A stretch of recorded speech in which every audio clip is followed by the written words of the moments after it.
सोचती हूँ विनोद जी बड़ा। तो विनोद जी, अब ये 38 वर्सेस 28 ये पॉलिटिकल स्टेटमेंट मानूं मैं, या फिर प्रधानमंत्री खुद कह रहे हैं, एनडीए की परिभाषा बताते हुए भी दिखते हैं, फिर गठबंधन की सरकारों को वो ट्रेजेडी भी कह रहे हैं। तो ये समझा दीजिए कि गठबंधन की सरकारों का फायदा, नफा क्या है, नुकसान क्या है? देखिए, दोनों तरह के उदाहरण हमारे सामने हैं। गठबंधन की सरकारों ने भी अच्छे काम किए हैं और पूर्ण बहुमत की सरकारों ने भी ऐसे काम किए जिससे जनता परेशान हुई है। त्यागी जी ने कुछ उदाहरण दिए कि इमरजेंसी भी एक मजबूत सरकार ने लगाई और नोटबंदी भी एक मजबूत सरकार ने की। और हमारे मित्र वाजपेयी जी कह रहे थे कि हमने दलित वाले मामले पे जो है सरकार को कन्विंस किया, लेकिन क्या नोटबंदी पर आप कुछ बोले, या किसान कानून पर आप कुछ बोले, या अगर मैं और भी अभी जो ये चुनाव आयुक्त वाला मामला हुआ जिसमें सीधे सीधे सरकार के हाथ में दिया गया चुनाव आयुक्त, इस पर आप या आपका कोई गठबंधन के साथी बोला? तो सब राजनीतिक दल सुविधा की राजनीति कर रहे हैं। मजबूत सरकारें एक अवधारणा है, ठीक है, मजबूत सरकारें कई बार अच्छे फैसले भी करती हैं, लेकिन गठबंधन सरकार हमेशा असफल होती है, मैं इसे नहीं मानता। अटल बिहारी वाजपेयी की सरकार ने 6 साल में जो बड़े काम किए, चाहे वो पोखरण 2 हो, चाहे वो गोल्डन क्वाड्रिलेटरल परियोजना हो, चाहे पड़ोसियों के साथ संबंध सुधारने का मामला हो, आज भी कश्मीर में लोग अटल बिहारी वाजपेयी को याद करते हैं। इसी तरह मनमोहन सिंह की सरकार ने अमेरिका के साथ न्यूक्लियर डील की, जिसके बाद एक कदम भी हम आज तक आगे नहीं बढ़ पाए एनएसजी की मेंबरशिप लेने के लिए। इसी तरह मनमोहन सिंह की सरकार ने जो है मनरेगा और right to education, right to information, ये जैसे काम किए। तो ऐसा नहीं है गठबंधन की सरकारें हमेशा कमजोर साबित होती हैं या काम नहीं करती हैं। और ये बहुलवादी देश है, यहाँ हमेशा कोई भी केंद्र सरकार हो, चाहे वो बीजेपी की हो, चाहे कांग्रेस की हो, चाहे किसी और दल की हो, उसमें पूरे देश का प्रतिनिधित्व होना चाहिए। वो चाहे गठबंधन के स्वरूप में हो और चाहे वो पार्टी के अंदर हो। जब कांग्रेस पार्टी अपने आप में एक गठबंधन थी एक समय तक, जब उसमें उत्तर दक्षिण पूर्व पश्चिम सबका प्रतिनिधित्व था, तो वो पूरे देश को स्वीकृत सरकार थी। लेकिन धीरे धीरे कांग्रेस सिमटती चली गई, तब क्षेत्रीय दलों का उदय हुआ और वो क्षेत्रीय दल अपने अपने राज्यों की भावनाओं का प्रतिनिधित्व करने लगे और उसके बाद गठबंधन की राजनीति शुरू हुई। 89 का उदाहरण त्यागी जी बैठे हुए हैं, विनोद जी, इस बात को क्या समझा सकते हैं आप कि मैं क्योंकि प्रधानमंत्री के बयान को अगर गंभीरता से और उसमें लेफ्ट और राइट दोनों, गुरु प्रकाश जी की पार्टी बीजेपी और उधर कम्युनिस्ट पार्टी, दोनों सरकार को अपने कंधों पर उठाई हुई थी। ठीक है, मैं समझना ये चाहती हूँ कि क्या जो पिछले 30 गठबंधन का नारा दिया गया था, वो नैरेटिव बनाया गया था। तो ये राजनीतिक सुविधा के हिसाब से राजनीतिक दल अपने नैरेटिव बदलते रहते हैं, अपने नैरेटिव बदलते हैं। लेकिन इस बयान के पीछे की सच्चाई भी समझाइए कि 30 साल बर्बाद हुए क्या? 84 में लास्ट अंतिम बार पूर्ण बहुमत की सरकार बनी और अब 3 दशक बाद ये पूर्ण बहुमत की सरकार 2014 में बनी। तो वो 30 साल बर्बाद हुए देश के, या फिर कुछ नोटेबल हुआ इस देश में गठबंधन की सरकारों में? नहीं, बिल्कुल बर्बाद नहीं हुए। अगर बर्बाद हुए होते तो जिन कार्यक्रमों को मोदी जी की सरकार ने आगे बढ़ाया है, उनकी सबकी बुनियाद तो उन्हें 30 साल में डाली गई। चाहे वो इंफ्रास्ट्रक्चर क्षेत्र में अटल जी का किया हुआ काम हो, चाहे वो मनमोहन सिंह की सरकार के काम हो। आज मनरेगा जो है चल रही नहीं चल रही है, या अगर आज 80 करोड़ लोगों को खाना दिया जा रहा है तो राइट टू फूड जो यूपीए के टाइम में आया था उसी कानून के तहत दिया जा रहा है। तो न्यूक्लियर डील का मैंने उदाहरण दिया, बहुत सारे काम ऐसे हैं जो उस 30 साल में हुए हैं। उस 30 साल को बर्बाद कहना मैं तो नहीं मानता बर्बाद। यार, मोदी जी के कार्यकाल के 10 साल है, अगर कल इनका मूल्यांकन होगा इनको भी बर्बाद नहीं कहूंगा। इसमें बहुत बड़े बड़े अच्छे काम हुए हैं जिनकी सराहना की जाती है। तो गुरु प्रकाश, कई सारी चीजें याद आ रही हैं, राइट टू एजुकेशन है, राइट टू इंफॉर्मेशन है, मनरेगा का भी जिक्र विनोद जी ने किया, और स्वर्णिम चतुर्भुज योजना है, न्यूक्लियर डील है, परमाणु परीक्षण है, और इसमें मैंने दोनों कार्यकाल समेट लिए, यूपीए का भी कार्यकाल और एनडीए का भी पुराना कार्यकाल सब समेट लिया मैंने। तो क्या ये कहना कि भाई 30 साल बर्बाद हुए, ये जस्टिफाइड लगता है आपको?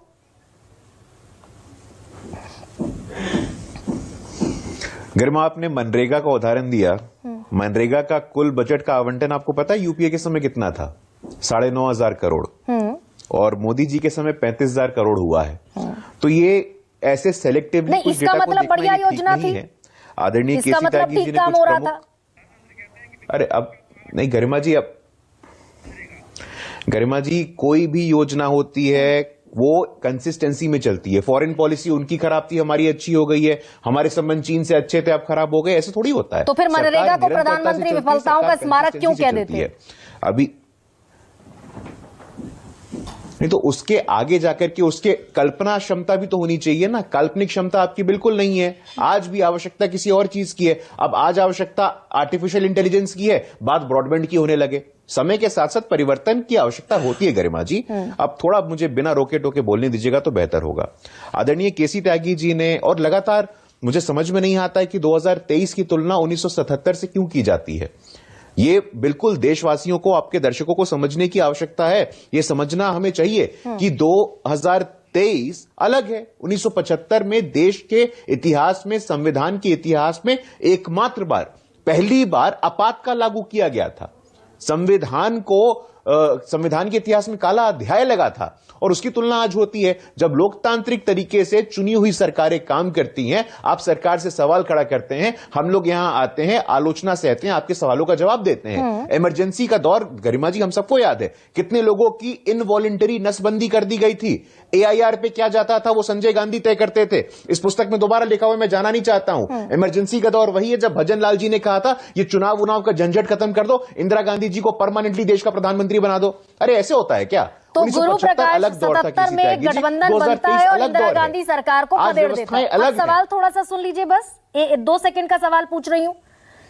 इंदिरा गांधी सरकार की बर्खास्तगी हो जाती है, बेदखली हो जाती है, लेकिन मैं तो 23 का सवाल पूछ रही हूं आपसे। 77 का गठबंधन छोड़ दीजिए, 23 में भी आप 5 राज्यों में गठबंधन की सरकारें चला रहे हैं, देश में NDA गठबंधन की सरकार चला रहे हैं, और फिर आप कहते हैं कि गठबंधन जो है वो तुष्टीकरण, भ्रष्टाचार और परिवारवाद लाता है। यही तो सवाल पूछ रही हूं मैं। गरिमा जी 2004 से लेकर के 2014 तक अगर आप सरकार की कार्यों का विश्लेषण करेंगे तो आप पाइएगा ये 2G घोटाला हुआ था, किसने किया था? 2G घोटाले के कारण सरकार गिरने की नौबत नहीं आ गई थी क्या? न्यूक्लियर डील का मैंने आपको उदाहरण दिया, एक ऐतिहासिक न्यूक्लियर डील होना था, लेकिन इसी गठबंधन की सरकारों ने इसको नहीं होने दिया था। नॉर्थ ईस्ट की दुर्गति हो गई, नॉर्थ ईस्ट में कोई विकास नहीं पहुंचा, नॉर्थ ईस्ट में कोई इंफ्रास्ट्रक्चर डेवलपमेंट नहीं हुआ। किए हुए भारत न्यूक्लियर पावर कंट्रीज में शामिल हो गया था। It's been done by doctor Manmohan. Garima ji अब आप बोल रहे हैं, अगर आप कहिए तो। नहीं मैं आप कहिए। नहीं गरिमा जी, नॉर्थ ईस्ट का विकास ना हो, क्यों? क्योंकि नॉर्थ ईस्ट से कोई बड़ा गठबंधन का प्लेयर नहीं आया है, कोई बड़ी गठबंधन की पॉलिटिकल पार्टी नहीं आई है। रेलवे मंत्री जो आता है वो अपने प्रदेश की ही चिंता करे, ऐसे नहीं होता है। जब GST की बात हो, जब ऑर्डिनेंस फैक्ट्री के रेगुलराइजेशन की बात हो, कोई भी बैंकों की मर्जर की बात हो, गरिमा जी आपको स्ट्रांग डिसीजंस के लिए स्टेबल गवर्नमेंट की आवश्यकता होती है। कहीं से भी प्रधानमंत्री जी का जो संकेत है वो गठबंधन के विरोध में नहीं है, लेकिन गठबंधन के नाम पे यदि सरकारों पे अस्तित्ववादी संकट खड़ा होगा, अब सरकार को कॉम्प्रोमाइज करना पड़ेगा, सरकार को मंत्रालय बांटना पड़ेगा। पब्लिक डोमेन में वो चीजें हैं कि हमें ये मंत्रालय चाहिए, हमें वो मंत्रालय चाहिए, उसके कारण वो भ्रष्टाचार होता है। लालू प्रसाद यादव रेल मंत्री बन जाएंगे और सारी ट्रेनें बिहार में चलवा देंगे। ठीक है डॉक्टर गुरु, मैं उसी पर आती हूं। और डॉक्टर मनमोहन सिंह जो हैं, उन्हें समर्थन वापसी की धमकियां मिलेंगी कि न्यूक्लियर डील पर आगे बढ़े तो लेफ्ट समर्थन वापस ले लेगा, समाजवादी पार्टी बाहर से समर्थन देगी, तब सरकार बचेगी। पेट्रोल डीजल प्राइस हाइक पर ममता बनर्जी सरकार से समर्थन विड्रॉल कर लेंगी। ये चुनौतियां हैं क्या? देखिए, आज गरिमा जी, मोदी सरकार के आचरण से ये प्रतीत होता है मुझे कि क्षेत्रीय दल प्रजातंत्र की जांच चौकियां हैं। क्षेत्रीय दल का महत्व इतना अधिक है कि एक उदाहरण वाजपेयी जी ने अभी दिया कि एट्रोसिटी एक्ट में मतलब गलत तो किया था मोदी जी ने, जो इन्होंने रुकवाया उसमें कितनी सच्चाई है मैं नहीं जानता, लेकिन इन्होंने खुद ने उदाहरण दिया। मैं मेरे अनुज को ये एक सुझाव देता हूं कि थोड़ा इन डेप्थ स्टडी करना सीखो। गुरु प्रकाश, कांग्रेस पार्टी 13-14 में जब गई थी तब 38,552 करोड़ रुपए खर्च किए थे मनरेगा पर और 7 करोड़ 38 लाख लोगों को रोजगार दिया था। अभी एक बार उठाकर देखिएगा मनरेगा में 100 दिन का काम कितनों को दिया है, कितनी ग्राम पंचायत में नील काम नहीं दिया है। और आप लोगों की अकर्मण्यता की वजह से इतना अधिक डिमांड मनरेगा की आई है। एक बार पढ़ने की कोशिश कीजिएगा, उस डिबेट में नहीं जाता। अभी अग्निहोत्री जी ने जो बात कही मैं उसको ही थोड़ा सा विस्तार देता हूं कि हमने दिया जमीन का अधिकार, जो अधिकार संपन्न भारत की बुनियाद रखी साझा सरकार में, मनमोहन सिंह जी की, सोनिया गांधी जी की साझा सरकार ने। हमने दिया जमीन का अधिकार, 100 साल बाद ऐसा ऐतिहासिक निर्णय हुआ। हमने दिया था 15 करोड़ किसानों को जमीन का अधिकार, 86 करोड़ लोगों को भोजन का अधिकार, 10 करोड़ आदिवासियों को जंगल जमीन का अधिकार, 14 करोड़ लोगों को काम चाहने पर मनरेगा का अधिकार, बच्चों को स्कूली शिक्षा का अधिकार, देश को पारदर्शी सुशासन के लिए सूचना का अधिकार। तो अधिकार संपन्न भारत की बुनियाद रखी थी। ये काम साझा सरकार का था। मैं चुनौती देता हूं, आज प्रधानमंत्री जी गए बहन के घर, उज्ज्वला 10वां करोड़ कनेक्शन। हृदय पर हाथ रखकर प्रधानमंत्री जी बताइएगा, आपने लोकसभा में बताया है कि 1-2 सिलेंडर लेने वाले और नहीं लेने वाले 4 करोड़ उपभोक्ता हैं उसमें से। लेकिन अभय दुबे, जो सवाल मेरा था, उस सवाल पर अगर आप मुझे जवाब दे पाएं कि आपने जो मनमोहन सिंह के नेतृत्व में सरकार चलाई, उसमें ये चुनौतियां तो आई ना। लेफ्ट ने धमकी दे दी, हम सरकार गिरा देंगे न्यूक्लियर डील के मसले पर। आप हालांकि आगे बढ़े। इधर ममता बनर्जी पेट्रोल डीजल के प्राइस हाइक पर विड्रॉ करके बैठ गई, तब सरकार गिरते गिरते बची। तो कई मौके ऐसे आए ना आपके सामने जो चुनौती थे। आज आपको नहीं लगता कि ऐसा कोई एक दल होता जो मोदी जी के लिए कहता कि मोदी जी, जो आपने इंटरनेशनल मार्केट में क्रूड ऑयल का प्राइस $20 होने के बावजूद 100 रुपए पार पेट्रोल डीजल कर दिया, मैं आपकी सरकार का समर्थन वापस लेता हूं, ऐसा कोई एक दल दिखा आपको? सत्ता की चाशनी में डूबे, 2 धन्ना सेठ दाल के कारोबार में कूदे, 25 मिलियन टन दाल की पैदावार हुई थी, 230 रुपए दाल कैसे पहुंच गई प्रधानमंत्री जी? हमको तो 24 मिलियन टन दाल की उस समय आवश्यकता थी। तो अब ये खेल कौन कर रहा है बताइए ना। तो इस पर कोई आवाज, हाँ, रामविलास पासवान आखिरी व्यक्ति थे जिन्होंने प्रेस कॉन्फ्रेंस में ईडेबल ऑयल के लिए कहा था, जब ईडेबल ऑयल के भाव आसमान पर पहुंचे थे ना, तब उन्होंने कहा था कि कौन व्यापारी कूदे हैं इस खेल में जिसके कारण आग लग रही है, इशारा करके उन्होंने बताया। हाँ, तो ये check and balance AK Vajpayee रहता था गठबंधन की सरकार में। मैंने ममता बनर्जी का जिक्र किया, मुझे खूब अच्छे से याद है 2013 में मैं खबर पढ़ रही थी और खबर आई कि भाई ममता बनर्जी ने पेट्रोल और डीजल की बढ़ी हुई कीमतों पर समर्थन वापस ले लिया, सरकार गिरने की नौबत आ गई। हालांकि सरकार नहीं गिरी। तो ये चेक एंड बैलेंस गठबंधन की सरकार में रहता है, जो अभी नहीं है। ना आप CEC पर बोलते, ना नोटबंदी पर बोलते, कई बहुत सारी ऐसी खबरें, जातिगत जनगणना पर आपकी कोई सुनता नहीं। गरिमा जी, लोकतंत्र में जनता जो है वो मालिक होती है। अगर जनता मैंडेट देगी मेजॉरिटेरियन गवर्नमेंट को, तो उस वक्त क्या कोई कर पाएगा? मैं इसको, हमें कहने में कोई परहेज नहीं है, जनता डिसाइड करती है। अगर मैंडेट मिला मोदी गवर्नमेंट को, तो वो अपना मैनिफेस्टो लागू करेंगे।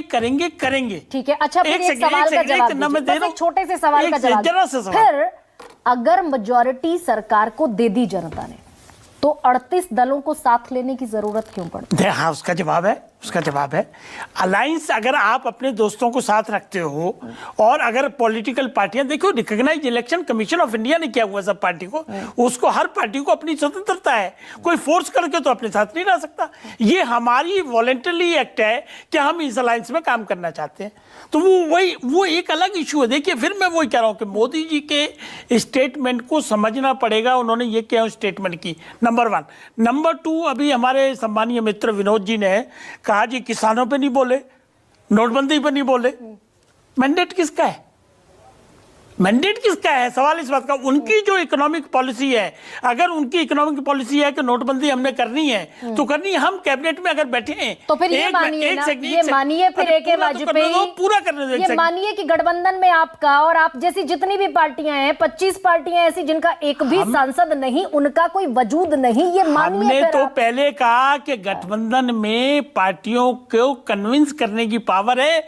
अगर वो मान जाए तो ठीक है, नहीं तो आप अपनी टर्म्स डिक्टेट नहीं कर सकते। ये फैक्ट है, एडमिटेड। ठीक है, यानी कि वजूद नहीं है आपका गठबंधन में। देखिए, ये कड़वे शब्दों का कोई इस्तेमाल नहीं कर सकता। वजूद का क्या मतलब है? हमारी अपनी पॉलिटिकल पार्टी, अपना झंडा, अपना कैडर, अपना नेता, हमारा जब तक माने हम उनके साथ हैं। अगर आप चाहें भी, अगर आप चाहें भी, तो नोटबंदी पर नहीं बोल सकते। उसके पीछे लॉजिक हमारा देखिए, हमारी समझ समझिए। हमने जनता के जो निर्देश है उसका हम रिस्पेक्ट कर रहे हैं। मैंडेट उनके पास है, वो अपना मैनिफेस्टो जीत के आए हैं जनता से, और उसको वो लागू करेंगे, इसमें कोई हर्जा नहीं। ठीक है, उसमें आपका कोई टेक नहीं, कोई से नहीं। केसी त्यागी जी, अब क्योंकि मैं 2024 की बात कर रही हूं और निशाना इस तौर पर है कि स्टेबल गवर्नमेंट नहीं दे पाएंगे, मिलीजुली सरकार पर निशाना है, तो आपके कॉमन मिनिमम प्रोग्राम पर सवाल है, आपकी सीट शेयरिंग पर सवाल है, आपकी साझा जो एक सहमति है मुद्दों पर, उस पर सवाल है, जिसके बारे में कोई ब्लूप्रिंट अभी तक आप नहीं दे पाए। मैं गरिमा जी फिर अपने मित्र वाजपेयी जी की तरफ मुखातिब हूँ। अगर कल को भारतीय जनता पार्टी हालांकि करेगी नहीं, लेकिन मेरा एक इमेजिनेटरी सवाल है, मैनिफेस्टो में लिख देती है कि हम वन पार्टी सिस्टम कर रहे हैं और कोई डेमोक्रेसी नहीं रहेगी, तो आप क्या करोगे? आपकी पार्टी क्या करेगी? सपोर्ट करेगी उसको? खैर, हमारा जो गठबंधन है इसकी कल्पना अटल बिहारी वाजपेयी जी के समय हुई थी, जब विभिन्न राजनीतिक दल एक पहली बार एक राष्ट्रीय स्तर पर आए थे और 14 दिन की जब सरकार चली गई थी अटल जी की, तब भारतीय जनता पार्टी में चिंतन हुआ और कैसी कैसी पार्टियां आ गई थी मैंने बताया था आपसे। TMC, BSP, even Sharad Pawar भी डिसास्टर मैनेजमेंट के चेयरमैन थे, शिवसेना, ये सब थी। खैर, इसका जो कोलिशन गवर्नमेंट है उसके धर्म का समझिए जरा। 1999 में हमने अटल जी अडवाणी जी के दस्तखत कराए थे कि राम मंदिर और बाबरी मस्जिद का जो सवाल है वो अदालत तय करेगा। ठीक है, हाँ, वो मैं कॉमन पूरे मिनिमम पैनल से प्रोग्राम कहता हूं, एक दिन भी धरना रखा और आर्टिकल 370 का था, यद्यपि हम एनडीए में थे जिस दिन आर्टिकल 370 लागू हुआ, हमने वॉकआउट किया था। इतनी आजादी थी, आज वॉकआउट करके दिखाए कोई? नहीं, कैसे वो जो 38 बैठे हुए हैं। अब 24 जरा कोई समझना 38 होगा इसलिए ना, बैठे यहाँ हैं। से 24 समझना होगा। आपकी तैयारी कॉमन मिनिमम प्रोग्राम की, आपको विकल्प देना है ना, अब स्टेबल गवर्नमेंट का विकल्प। देखिए गरिमा जी, ये एक नया और नूतन प्रयोग है। कभी सफलता मिलती है, कभी नहीं मिलती है, लेकिन प्रयोग बंद नहीं होने चाहिए।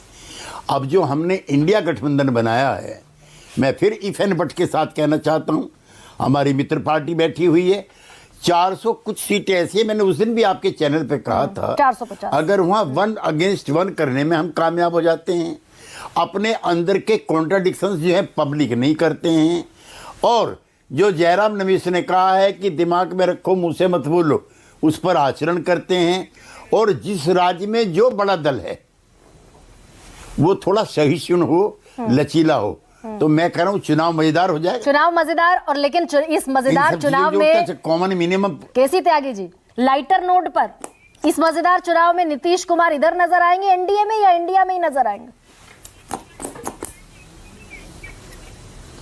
असल में आप इस सवाल पर भारतीय जनता पार्टी के बहुत करीब हो। गरिमा जी में बीजेपी में एक कॉमन फैक्टर है, नीतीश कुमार। कल ही हमने जो प्रस्ताव पास किया, मैं उसकी कॉपी भिजवाता हूं। अभी 3 चैनल पे चल रहा है कि एनडीए का घटक रहा कभी जेडीयू, और उसने ऐसा प्रस्ताव पास कर दिया। हमारे तो प्रस्ताव पे चर्चा ये हो रही है कि इतना सीरियस अटैक हमने कभी किया ही नहीं बीजेपी पर, इतना हमारे प्रस्ताव में। और क्योंकि आप मंच पर मौजूद थे, नीतीश कुमार से बातचीत आपकी चल रही थी, ये लाइटर नोट पर सवाल मैंने पूछा, लेकिन चलते चलते विनोद जी, मिली जुली सरकारों को जनता नहीं पसंद करती, अब वो समय चला गया है, बीजेपी की सरकार बनेगी, ये प्रधानमंत्री का बयान। लौटकर मैं वहीं पर आती हूं, कंक्लूड कर दीजिए कि इंडिया वर्सेस एनडीए में स्टेबल कौन, देश का माहौल क्या, किस जनता की पसंद कौन? देखिए, 2024 की मैं बात करूंगा, मैं 1977 की बात नहीं करूंगा, क्योंकि 1977 में जैसा गुरु प्रकाश जी ने कहा, ठीक कहा कि इमरजेंसी जैसा एक काला अध्याय था जिसके खिलाफ सारे दल इकट्ठा हुए थे, और होना भी चाहिए। जयप्रकाश जी थे उस समय, सब लोग थे, तो ठीक है, वो तो सही एक आवश्यकता थी उस समय की। आज जो स्थिति है उसके बारे में बात करूंगा। देखिए, 2 तरह के नैरेटिव चलेंगे लोकसभा चुनाव में। एक नैरेटिव जिसकी बुनियाद मोदी जी ने रख दी है, ये कह के कि मिली जुली सरकारों का जमाना गया, एक मजबूत सरकार लोगों को चाहिए और लोग मजबूत सरकार पसंद करेंगे, ये बीजेपी का नैरेटिव है। लेकिन दूसरा नैरेटिव जो कांग्रेस पार्टी, नीतीश कुमार, ममता बनर्जी, अखिलेश यादव, ये जो नेता हैं, इनका भी चलेगा। इनका ये चलेगा कि क्या फेडरलिज्म, संघीय ढांचा, क्या क्षेत्रीय दल, उनकी आवाज, उनका कोई रिप्रेजेंटेशन केंद्र में होगा कि नहीं होगा, क्या मतलब जो है एक तरफा एक बड़े दल के हिसाब से देश चलेगा या सबकी मिलीजुली राय से चलेगा। तो इन 2 नैरेटिव्स के बीच में जनता को तय करना है, जनता को तय करना है। यही शुरुआत में मैंने लाइन कही थी कि दोनों विकल्प जनता के सामने मौजूद रहेंगे 2024 में। एक 77 का भी मौका है जब पहली बार गैर कांग्रेसी गठबंधन बनता है और इंदिरा गांधी की पूर्ण बहुमत की सरकार को सत्ता से बेदखल कर दिया जाता है। और अब ये दूसरा मौका है जब पहली बार, उस समय कांग्रेस के विरोध में मोर्चा बना, इस समय बीजेपी के विरोध में मोर्चा बना है। 14 में नहीं हुआ, 19 में नहीं हुआ, 24 में हुआ है, लेकिन चुनना देश की जनता को है कि वो प्रचंड बहुमत की सरकार चाहती है या फिर गठबंधन की सरकारें कहीं ज्यादा उदार होती हैं। ये जनता के अदालत में निर्णय होना है। आप सभी का बहुत बहुत धन्यवाद।